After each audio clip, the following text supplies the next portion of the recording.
Hello students, O2IS academy की D raw series के अंदर आपका बहुत बहुत स्वागत है। तो हम ये आपके लिए एक इनिशिएटिव लेकर आए थे जिसके अंदर हम HAS 2022 का जो एग्ज़ाम है उसके लिए प्रेपरेशन कर रहे हैं। तो जैसा कि आप जानते हैं कि हमने पिछले एक साल के करंट अफेयर्स को कवर करना शुरू किया था, जो कि जून 2021 से लेकर जून 2022 तक के करंट अफेयर्स हैं। तो हमने स्टार्ट किया था आर्ट एंड कल्चर से। इसके ऑलरेडी 2 लेक्चर हो चुके हैं, जिसने नहीं देखे हैं वो जाकर देख सकता है। अगर आपको रिवाइज करने के लिए इस वीडियो की PDF चाहिए तो आप हमारी O2IS एकेडमी की जो ऐप है उसको डाउनलोड कर सकते हैं, और वहाँ पे आपको HPS प्रीलिम्स टेस्ट सीरीज़ 2022 के नाम से एक कोर्स मिल जाएगा, जिसके कंटेंट सेक्शन में आपको करंट अफेयर्स की PDFs मिल जाएंगी। इन द सेम वे जो भी बच्चे आने वाले एग्जाम की प्रेपरेशन करना चाहते हैं तो उनके लिए हमने फाउंडेशन बैच को भी लॉन्च किया है, जिसके अंदर हम अलग अलग सब्जेक्ट्स को कवर करवाएंगे। इवन स्टेट स्पेसिफिक जो GK है उसको भी कवर करवाएंगे, तो आप एक बार जाकर उसको देख सकते हैं। तो शुरू करते हैं हम अपनी आज की सबसे पहली न्यूज़ से, दैट इज़ नवरोज़ फेस्टिवल। सबसे पहली बात तो हमारी इंडिया की कौन सी कम्युनिटी का ये फेस्टिवल है, दैट इज़ पारसी कम्युनिटी का। तो पारसीज कम्युनिटी के लिए एक कैलेंडर रिलीज़ किया गया था, जो कि एक किंग जमशेद ने रिलीज़ किया था। इस कैलेंडर में जो फर्स्ट डे होता है, दैट मीन्स इनका जो न्यू ईयर होता है, उसको हम नवरोज़ फेस्टिवल भी कहते हैं। पारसीज कम्युनिटी इस नवरोज़ फेस्टिवल को मनाते हैं। इस फेस्टिवल को जमशेदी नवरोज़ भी कहा जाता है। इसके अलावा जो नवरोज़ है वो यूनेस्को की इंटेंजिबल हेरिटेज की लिस्ट में इंक्लूडेड है, जो कि 2009 के अंदर इंक्लूड किया गया था। यूनेस्को की जो इंटेंजिबल हेरिटेज लिस्ट है वो मैंने आपको लास्ट क्लास में भी बताया था कि इसके अंदर टोटल 14 ऐसी साइट्स इंक्लूडेड हैं। नेक्स्ट हम बात करते हैं दार्जिलिंग हिमालयन रेलवेज़ के बारे में, जो कि ब्रिटिश के टाइम पे 1879 से लेके 1881 के बीच में बनाई गई थी। वेस्ट बंगाल में जो हिमालयाज़ के फुट हिल्स हैं वहाँ पर इस रेलवे को बनाया गया। ये जो रेलवे है यूनेस्को की वर्ल्ड हेरिटेज की साइट की लिस्ट में भी इंक्लूड करी गई है, जो कि 1999 के अंदर इंक्लूड करी गई थी। इसके अलावा हमारी कंट्री के अंदर और भी हिमालयन रेलवेज़ हैं जो कि वर्ल्ड हेरिटेज साइट की लिस्ट में आती हैं, जैसे कि नीलगिरी माउंटेन रेलवे हो गया, जो कि 2005 में इंक्लूड करी गई थी, जो कि सर्दर्न इंडिया में लाई करती है। नीलगिरीज वहाँ पे बेसिकली एक हिल्स वगैरह हैं, वेस्टर्न घाट वाले रीजन में लाई करती है। दूसरी है कालका शिमला रेलवे, जो कि हिमाचल प्रदेश में लाई करती है, और इसको 2008 में इंक्लूड किया गया था। ये कुछ चीज़ें आपने याद रखनी है। इसके बाद हम बात करते हैं मुजिरिस हेरिटेज प्रोजेक्ट के बारे में। अगर मैं मुजिरिस की बात करूं तो ये एक हार्बर हुआ करता था एंशिएंट टाइम्स में, केरला वाले रीजन में ये लाई करता था, लेकिन फ्लड्स वगैरह आने की वजह से ये जो हार्बर है वो सिंक कर गया। इस जगह पे बहुत ऐसी अलग अलग साइट्स भी थी, ऐसी हेरिटेज साइट्स थी जो कि यहाँ पर सिंक कर गई हैं। उन सब साइट्स को रिकवर करने के लिए जो केरला है उन्होंने सेंटर के साथ मिलकर इस प्रोजेक्ट को शुरू किया है, जिसके अंदर वो जो अलग अलग कल्चरल साइट्स हैं हमारे इंडिया की, उन सबको प्रोटेक्ट करेंगे। मुजिरिस के लिए आपको कुछ और चीज़ें इंपॉर्टेंट जो याद होनी चाहिए, दैट इज़ जो मुजिरिस पोर्ट है वो पेरियार के माउथ पर लाई करती है। पेरियार आपको पता ही होगा कि केरला की एक रिवर है जो कि लाइफ लाइन ऑफ केरला भी मानी जाती है, जो कि अरेबियन सी में जाकर एम्प्टी होती है। ठीक है, आपने मुजिरिस के लिए ये सब चीज़ें याद रखनी है। नेक्स्ट हम बात करते हैं सफदरजंग टूम के बारे में। तो ये एक ऐसा टूम है जो कि सफदरजंग एक राजा है अवध का, तो उनकी याद में इस टूम को बनाया गया। एक तरह से दिल्ली के अंदर ये टूम है, 1754 में बनाया गया था, और इस राजा की एक तरह से समाधि है ये। तो जिस टाइम पे मोहम्मद शाह सेंटर में रूल कर रहे थे, दैट मीन्स यहाँ पे मुगल एम्पायर चल रहा था, तो उस टाइम अवध के जो राजा हैं वो सफदरजंग थे, और एक तरह से उन्होंने मुगल एम्पायर का इनको प्राइम मिनिस्टर भी बनाया था। तो ये कुछ चीज़ें आपने याद रखनी। नेक्स्ट हम बात करते हैं चाम डांस के बारे में। तो आपको पता ही होगा कि बुद्धिज़्म के अलग अलग सेक्ट्स हैं, जैसे कि वज्रयान हो गया है ना, तो वज्रयान वाले में जो तांत्रिक ट्रेडिशंस है वो ज़्यादातर यूज़ किए गए थे। तो यहाँ पर एक डांस को भी इंक्लूड किया गया जिसका नाम है चाम डांस।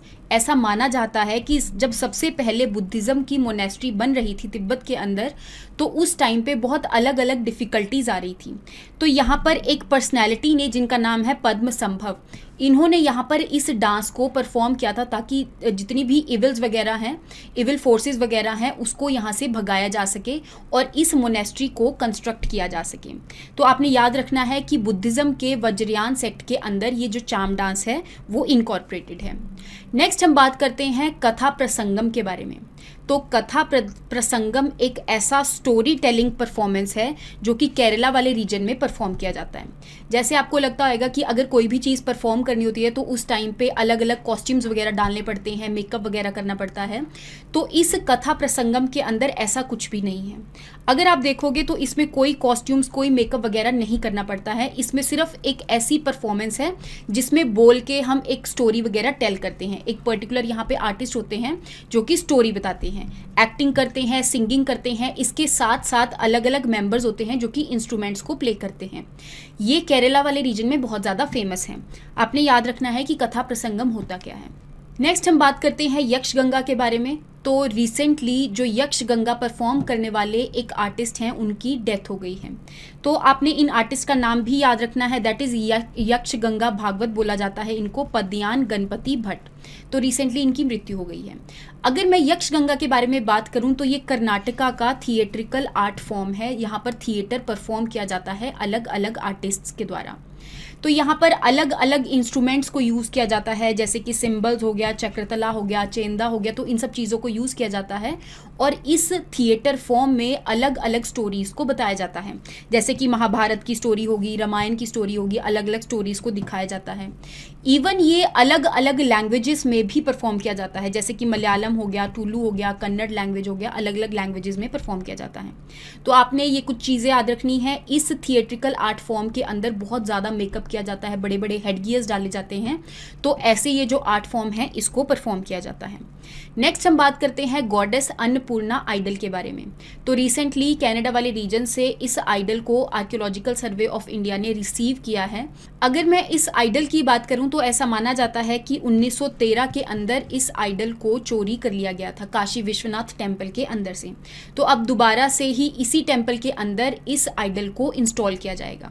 अगर मैं गॉडेस अन्नपूर्णा की बात करूं तो ये पार्वती का अवतार मानी जाती है और एक तरह से खाने की देवता है। इसके अलावा जो ये गॉडेस हैं, इनकी जो आइडल है इसके अंदर ऐसा देखा गया है कि एक हाथ में उन्होंने कटोरी में खीर पकड़ी है और दूसरे हाथ में चम्मच पकड़ा हुआ है। तो आपने ये कुछ चीज़ें इस आइडल के बारे में याद रखनी है। नेक्स्ट हम बात करते हैं राज परवा के बारे में। तो इस फेस्टिवल के बारे में आपको ये पता होना चाहिए कि ओडिशा वाले रीजन में इस फेस्टिवल को बड़ी ही धूमधाम से मनाया जाता है। अलग अलग चीज़ों के लिए मनाया जाता है, जैसे कि सबसे पहली बात तो ये मदर अर्थ को डेडिकेटेड होता है।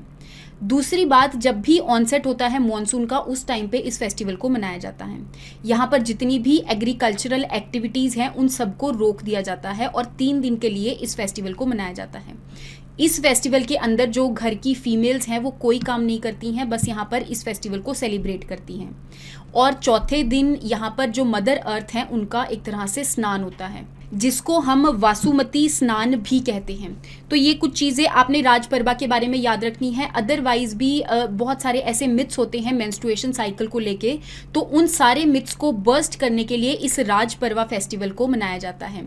3 दिन जो फीमेल है वो काम इसीलिए नहीं करती क्योंकि उस टाइम पे जो फीमेल है उनको मेंस्ट्रुएशन होती है और उसके बाद ही उनका जो वसुमती स्नान है वो किया जाता है। नेक्स्ट हम बात करते हैं पाइका रिबेलियन के बारे में। तो इसके बारे में आपको ये पता होना चाहिए कि रिसेंटली ये न्यूज़ में इसीलिए था क्योंकि ये अभी सेंटर ने एक तरह से बोला है कि हम पाइका रिबेलियन को फर्स्ट वॉर ऑफ इंडिपेंडेंस नहीं कंसीडर करेंगे। अगर मैं पाइका रिबेलियन की बारे में बात करूं तो ये ओडिशा वाले रीजन में एक पर्टिकुलर पीजेंट्स मिलिशियाज हैं जो कि एक किंग के लिए मिलिट्री सर्विस प्रोवाइड करते थे। जैसे कि जो गजापति रूलर हैं यहाँ पर, उनके लिए मिलिट्री सर्विस प्रोवाइड करने के लिए यहाँ पर कुछ लोग हैं, ठीक है। तो उन्होंने ब्रिटिशर्स के अगेंस्ट एक रिबेलियन किया था जो कि 1817 के अंदर हुआ था। यहाँ पे उनके जो फेमस लीडर थे जिनके अंडर इस रिबेलियन को किया गया था, उनका नाम भी आपने याद रखना है, दैट इज बख्शी जगबंधु। अब क्योंकि जो ब्रिटिशर्स हैं वो यहाँ पर जो पीजेंट्स हैं उनको बहुत ज़्यादा एक्सप्लॉइट कर रहे थे, तो इस वजह से ओडिशा वाले रीजन्स में ये जो मिलिट्री सर्विस प्रोवाइड करने वाले लोग हैं इन्होंने ब्रिटिशर के अगेंस्ट ही रिबेलियन कर दिया। अभी तक इस रिबेलियन को फर्स्ट वॉर ऑफ इंडिपेंडेंस माना गया था। जैसे कि आपको पता ही होगा कि 1857 के अंदर रिवोल्ट हुआ था, तो उससे पहले ही ये जो रिबेलियन है हुआ था 1817 के अंदर। लेकिन अब इसको बोल दिया है कि इसको हम फर्स्ट वॉर ऑफ इंडिपेंडेंस नहीं कंसीडर करेंगे। नेक्स्ट हम बात करते हैं मालाबार रिबेलियन लीडर्स के बारे में। तो ऐसे ही जैसे पाइका रिबेलियन हुआ, ऐसे ही एक मालाबार रिबेलियन हुआ था। उनके जो लीडर्स हैं उनको अभी तक हमारी इंडियन फ्रीडम स्ट्रगल के अंदर मार्टियर्स घोषित किया किया गया था। लेकिन अब जो हमारे सेंटर है उन्होंने बोला है कि इनको हम मार्टियर्स घोषित नहीं करेंगे। मार्टियर्स आपको पता ही है कि जो शहीद हो जाते हैं, जो फ्रीडम स्ट्रगल के अंदर लड़ते लड़ते उनकी एक तरह से मृत्यु हो जाती है। अगर मैं यहाँ पर मालाबार रिबेलियन लीडर्स के बारे में बात करूँ या फिर इस रिबेलियन के बारे में बात करूँ, तो कुछ ऐसे मुस्लिम पीपल थे जो कि हिंदू लैंडलॉर्ड्स और ब्रिटिश रूलर्स के अगेंस्ट उन्होंने एक तरह से आर्म्ड अपराइजिंग करी थी।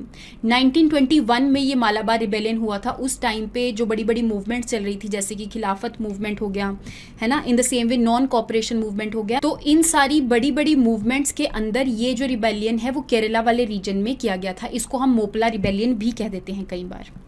नेक्स्ट हम बात करते हैं रिजांगला वॉर मेमोरियल के बारे में। तो आपको पता ही होगा जिस टाइम पे चाइना और इंडिया के बीच में गलवन वैली के अंदर क्लैशेस हुए थे, तो यहाँ पे कई सोल्जर्स जो हैं उनकी मृत्यु हो गई थी।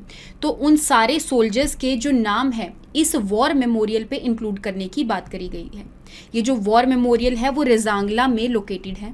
अगर मैं रिजांगला की बात करूं तो यहाँ पर एक ऐसा पास है जिसका नाम है रिजांगला, जो कि LAC वाले रीजन में लाई करता है। दैट मीन्स यहाँ पर एक्साई चीन और लद्दाख वाले रीजन में ये जो माउंटेन पास है वो लाई करता है। आपने इसके बारे में याद रखना है। नेक्स्ट हम बात करते हैं काशी कॉरिडोर प्रोजेक्ट के बारे में। तो जो काशी विश्वनाथ टेम्पल है उसके आसपास वाली जगह को डेवलप करने के लिए जो आसपास फैमिलीज रहती थी उन्होंने वहाँ पे उस जगह को वेकेट कर दिया है। तो यहाँ पे इस प्रोजेक्ट के अंदर वो ऐसा बनाना चाहते हैं कि यहाँ पर अलग अलग पार्ट्स बनेंगे जो कि टेम्पल को घाट से कनेक्ट करेंगे, और यहाँ पर अलग अलग चीज़ें बनाई जाएंगी, जैसे कि लाइब्रेरी हो गया, म्यूजियम हो गया, पिलग्रिम फैसिलिटेशन सेंटर हो गया एंड सेल्वेशन हाउस हो गया। अलग अलग चीज़ें यहाँ पर इस कॉरिडोर पे बनाई जाएंगी। इसके अलावा ये भी माना जा रहा है कि भगवान शिव का अभिषेक करने के लिए यहाँ पर अलग अलग रिवर से जो पानी है वो इस जगह पे इकट्ठा किया जाएगा। अगर मैं यहाँ पर विश्वनाथ टेम्पल के बारे में बात करूँ तो ये एक ऐसा हिंदू टेम्पल है जो कि लॉर्ड शिवा को डेडिकेटेड है। उत्तर प्रदेश के वाराणसी वाले रीजन में ये जो टेम्पल है वो लोकेटेड है। नेक्स्ट हम बात करते हैं पुरी हेरिटेज कॉरिडोर प्रोजेक्ट के बारे में। जैसे मैंने आपको काशी विश्वनाथ कॉरिडोर प्रोजेक्ट बताया, in the same way Puri heritage corridor project है। इसके अंदर जो पुरी जगन्नाथ वाला टेम्पल है उसके आसपास वाले जो रीजन है उसको डेवलप किया जाएगा ताकि एक तरह से ये इंटरनेशनल प्लेस ऑफ हेरिटेज बन सके। यहाँ पर बाहर के लोगों को ज़्यादा से ज़्यादा हम टूरिज्म पर्पसेस के लिए एक तरह से अट्रैक्ट कर सकें। इस कॉरिडोर प्रोजेक्ट के अंदर अलग अलग चीज़ों को दोबारा से रीडेवलप किया जाएगा, जैसे कि Shri Jagannath temple administration building हो गया, देन इज श्री मंदिर रिसेप्शन सेंटर हो गया, in the same way cultural centre हो गया। तो इन सब चीज़ों को दोबारा से बनाया जाएगा। नेक्स्ट हम बात करते हैं कालीबरी टेम्पल के बारे में। तो अगर मैं इस टेम्पल की बात करूं तो रिसेंटली हमारे जो प्रेसिडेंट हैं उन्होंने इस टेम्पल को इनॉग्रेट किया है। दोबारा से इस टेम्पल को बनाया गया और इसकी इनॉग्रेशन जो है हमारे प्रेसिडेंट ने की है। अगर मैं इस टेम्पल के बारे में बात करूं तो ये जो टेम्पल है बांग्लादेश के ढाका में एक हिंदू टेम्पल लोकेटेड है, जो कि जिस टाइम 1971 का बांग्लादेश लिबरेशन वॉर हुआ था उस टाइम पे डिस्ट्रॉय कर दिया गया था। जो पाकिस्तानी फोर्सेस हैं उस टाइम पे उनका जो ऑपरेशन चल रहा था that is operation search light, उस टाइम पे उन्होंने इस टेम्पल को डिस्ट्रॉय कर दिया था। तो इस टेम्पल को दोबारा से रीडेवलप किया गया और रिसेंटली अभी इसको इनॉग्रेट किया गया। आपने याद रखना है कि गॉडेस काली के लिए ये जो टेम्पल है वो डेडिकेटेड है। नेक्स्ट हम बात करते हैं यूनेस्को की क्रिएटिव सिटीज नेटवर्क के बारे में। तो जो यूनेस्को है दैट इज यूनाइटेड नेशन की जो स्पेशलाइज्ड एजेंसी है उनकी एक और लिस्ट होती है जिसका नाम है क्रिएटिव सिटीज लिस्ट। इस लिस्ट के अंदर अलग अलग जो फेमस सिटीज़ हैं उनको इंक्लूड किया जाता है, स्पेशली ऐसी सिटीज़ जिनका कुछ ना कुछ क्रिएटिव लिंक होता है। तो अभी रिसेंटली जो श्रीनगर है उसको इस लिस्ट के अंदर ऐड किया गया है। अगर मैं हमारे इंडिया के अंदर बात करूं तो यहाँ पर अलग अलग सिटीज़ को अलग अलग कैटेगरीज के अंदर इंक्लूड किया गया है। ये टोटल इस लिस्ट के अंदर ना 7 कैटेगरीज निकालते हैं। उन 7 कैटेगरीज में जैसे पहली होगी क्राफ्ट्स एंड फोक आर्ट्स, दूसरी है मीडिया आर्ट्स, तीसरी है film, design, gastronomy, literature and music. अलग अलग कैटेगरीज के अंदर ये अलग अलग सिटीज़ को इंक्लूड करते हैं। तो आपने याद रखना है कि जो श्रीनगर है वो क्राफ्ट्स एंड फोक आर्ट की लिस्ट में इंक्लूड करी गई है। इसके अलावा इस लिस्ट में हमारी इंडिया की जयपुर सिटी को भी इंक्लूड किया गया है। अदरवाइज हमारे इंडिया की कौन कौन सी सिटीज़ इंक्लूड करी गई हैं वो सारी आपने याद रखनी है। That is Srinagar, Mumbai, Hyderabad, Chennai, Jaipur and Varanasi. उनकी कैटेगरीज भी आपने याद रखनी है। तो आई होप आपको यहाँ तक आर्ट एंड कल्चर के जो करंट अफेयर्स हैं उनके बारे में समझ में आया होगा। तो thank you so much and have a nice day. अगले लेक्चर्स के अंदर हम बाकी के जो बचे हुए करंट अफेयर्स हैं उसको कवर करेंगे। शुक्रिया।